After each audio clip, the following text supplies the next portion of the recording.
Hello, everybody. It's Casey Pazzalia, creator of Slackie Brown, and this is a special episode of About What Matters. Solo episode, no Connor today. It's just me doing an interview with Alexander Charles, a very talented recording artist from Philadelphia. He has a new album coming out, Fortune Cookies, in the beginning of June, and his latest single just dropped on all streaming platforms. So make sure to check it out, and I hope you enjoy the interview. We ran for about a half an hour, a little bit less, but it's a good one. So check it out. Thank you, guys. We got Alexander Charles here. Do people call you Alex, or what do you go by? My friends call me Al, actually. Al? Okay. Yeah. I like that. So you're in Philadelphia. What are things like in Philadelphia right now? It's a crazy time for everyone. Absolutely, man. It's quiet right now, believe it or not, man. It's I live in, we don't live in the best neighborhood, but we live in a neighborhood where it's usually kind of hustle and bustle, and it's been a real ghost town lately. So it's been eerie, to be honest with you. Yeah, when I was in Philly, I saw the Sunflower Park there, and I saw Asher's Hood. Yeah, Are you right over around there? the corner. I walk there. I usually walk there every day to that's kind of like my daily commute. I walk like 2 blocks over to that house, and that's where the studio is and stuff like that. So you guys kind of have the same thing going on right now. Al has an album coming out soon, and Asher Roth has an album coming out soon. Yeah, man. Yeah, it's funny. We were working on it kind of simultaneously, and it just it worked out that way that that we both kind of finished around the same time, and by the time all the right pieces came together for the marketing and stuff, that you know, yeah, I think it's been fun, man. I love he's very experienced in this shit, and it's been great to get his perspective on things as well, man. I look at him like a mentor in a lot of ways. So, not for sure. He's a good dude. Did absolutely, you man. grow up knowing him, or is this like a relationship that you forged within the last couple of years? No, man. I didn't grow up knowing him. Actually, I want to say like 4 or 5 years ago. Now he moved downstairs from where I was living. I lived in that building as well. Like I said, around. What are the odds, yo? Yeah, yeah. And it's funny because I was in a group called Ground Up before I was doing my solo thing, and we had opened up for Asher a couple of times. We had met cordially, but yeah, it was just it was a matter of chance that really brought us together, man. So it's definitely been a blessing. I didn't know that you were in a group previously. What made you decide to go off on your own and do the Alexander Charles thing? Oh yeah, man. We were in a group called Ground Up, and it was everything to me, man. To be honest with you, it was like 8 years of my life and my career that we put in. We were on tour with everyone from G-Eazy and Action Bronson and stuff. But eventually, like, I don't know, I kind of felt like we were kind of hitting the ceiling, and I think we all kind of felt like that after a certain point. We just kind of wanted to give it a shot on our own and see what the future held.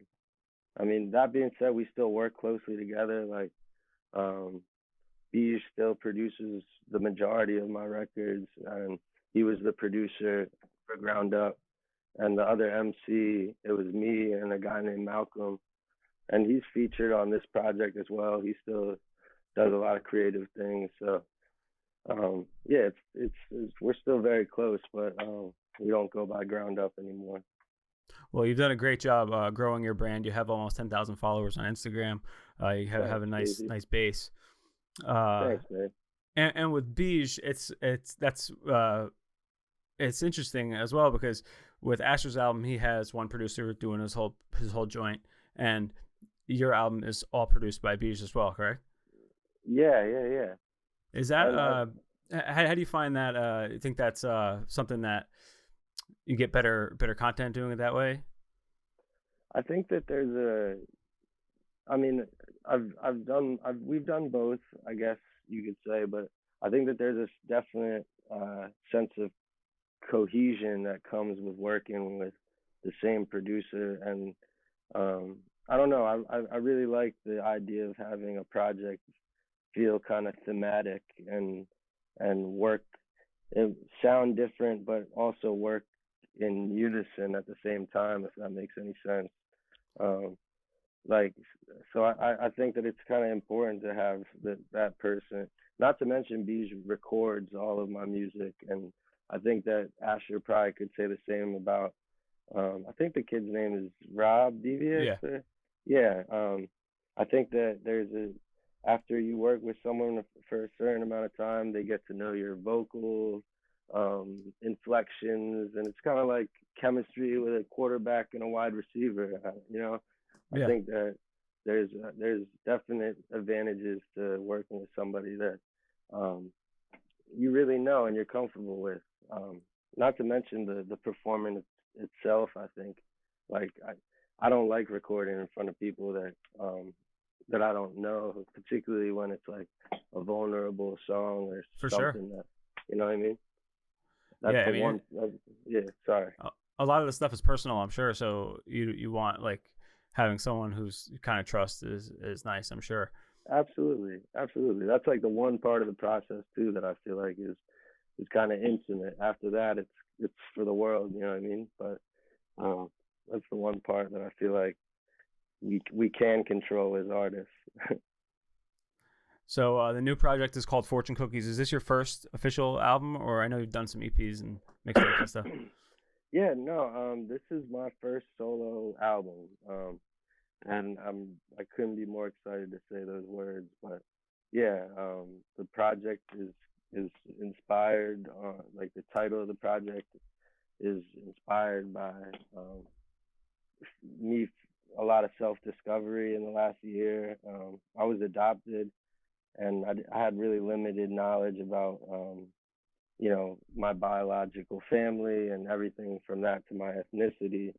I found out that I was half Chinese after I actually met my biological sister this year, and she she's just really inspiring, and she herself is a really accomplished author.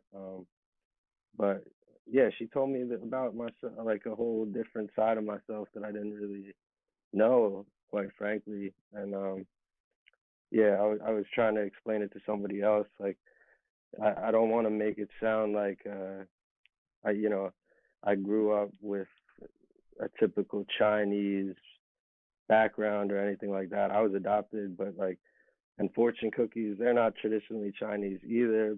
They're American, but like that was the way I was raised. I was raised in an American household, so it was kind of like a kind of like a social commentary, I guess you could say, on the way I grew up too.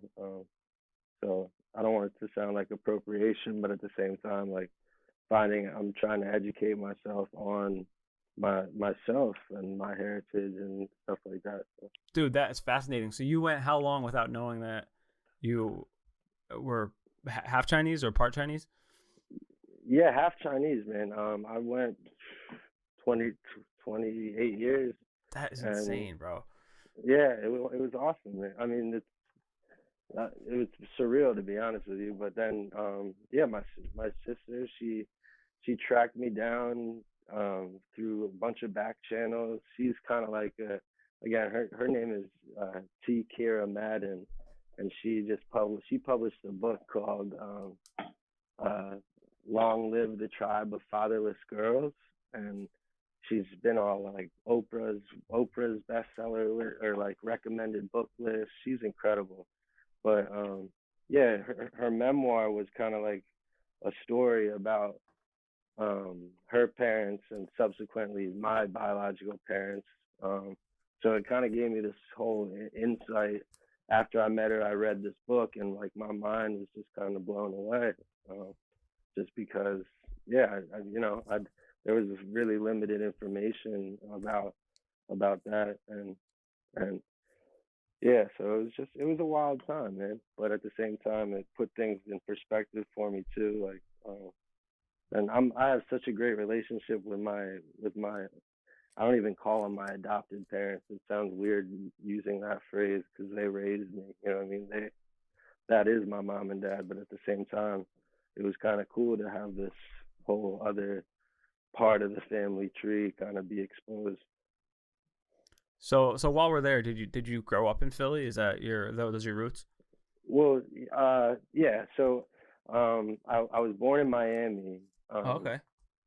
and strangely enough, my biological sister, she was in the same town as me, and we didn't even know. I moved when I was like 3 years old, and we moved right outside of the city, and I've lived here ever since.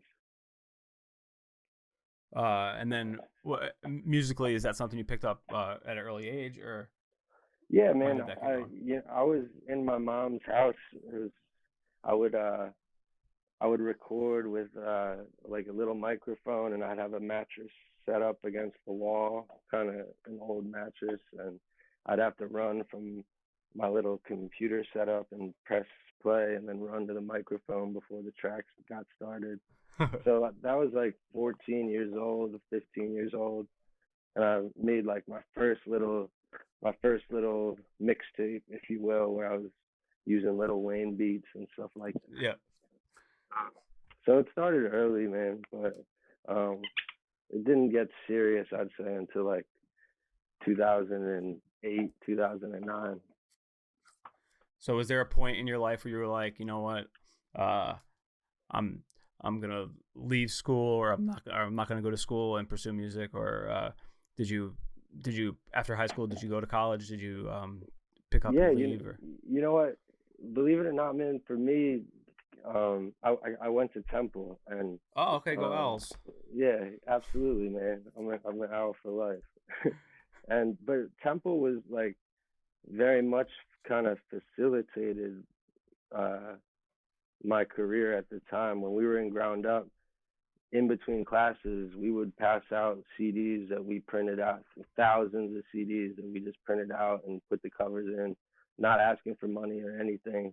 It was just, the goal was just to get as many people to On listen the as ground, possible. man. Absolutely, man. And it worked, man. And we would throw a show that we thought maybe, a few people would come to, and then all of a sudden there was a line around the block. And that, like, our first show. That's kind of when I realized that this was this was kind of bigger than we anticipated. But it was really important for me to get that degree, man. I was like the first the first person in my immediate family to finish college, and I remember being on tour, handing in final exams, and my teachers would be really cool about that. So, but I studied advertising and stuff like that, so it wasn't like a crazy test or something. It was like kind of like a project. So, That's got to help now, man. yeah, absolutely. That's how I looked at it, man. But part of me wishes I studied like music theory or something like that. But I really enjoyed the advertising thing, and I think it does help with everything from graphic design, which kind of like I stay pretty close to the vest with, and yeah, stuff like my merchandise and stuff like that. Yeah, you like a do it all kind of guy, man. You do all your own merch, like making your own clothes and stuff like that, correct? Yeah, man. Yeah, I mean, we're just trying to have as many, I try to wear as many hats as I can, because you know, I know that, you know, musicians nowadays can't be one trick ponies, in my opinion. So Anything you got to be in many fields. You got to be like, absolutely, like as a totally. writer now, I got to be able to do. They want you to A shoot the podcast. podcast, take pictures, all this stuff. So yeah, I feel Uh-huh. you, bro. Well, I Uh, respect what you do, man, more than you know. That's what I started majoring in before I did the advertising, was journalism. Write for my high school paper, do album reviews, stuff like that. that's Um, awesome. yeah, but when I got to college, music it took a little too much time, so I went communications was a little bit easier. So when you said you were on tour, where some places you have performed at? Oh man, we've been everywhere from Amsterdam Wow. to Southern California. We did a college run where we went to places like Gainesville, Auburn. That was probably my favorite tour we ever did. Yeah, it's hitting the SEC schools. Yeah, man. But then we'd swing up and do Ann Arbor and East Lansing, and you know what I mean, and get a real taste. Like, there's places I never ever would have been in a million. We went to Iowa City and go Hawkeyes, man. And I'm a big college football fan, so like we'd always try and sneak onto the field. It was awesome, man. That was literally some of the best times of my life. That's really cool. So you got the new album dropping, Fortune Cookies. Are you gonna do any? Do you have any dates planned? Yeah. You know what? Well, I guess it's hard to say now because we're in the middle of a pandemic. But if everything clears up, it's gonna be like the beginning of June will be the release of the album. Okay. Yeah. What about like shows? It's hard to say, but shows. Unfortunately, man, I don't know, because we had some booked with some local venues that we actually they've had to go on hold right now. So I don't want to put anybody in a bad spot, but no, for sure. But I would say that definitely some festivals and some shows will be, if things get back to normal, hopefully by the end of the summer. Some of these shows on Insta, like the people doing the IG lives, been popping. So I'm definitely gonna resort to that too. Me and Bees are gonna do some acoustic sets on Instagram Live just after, especially after this single's out. So the single drops on Friday. That'll be April 17th, I believe. Yep. This should come out on the 17th, but so go pick that up. And then you said the album comes out in June, beginning of June. Yeah, gonna be early June. Alex, where can everyone find you at? You can find me at Alexander Charles Music on Instagram and alexandercharles.com for all other social. Life is but a dream. Sometimes I don't know what it means. I can't be sorry for being me. Just wake me up when we touch down.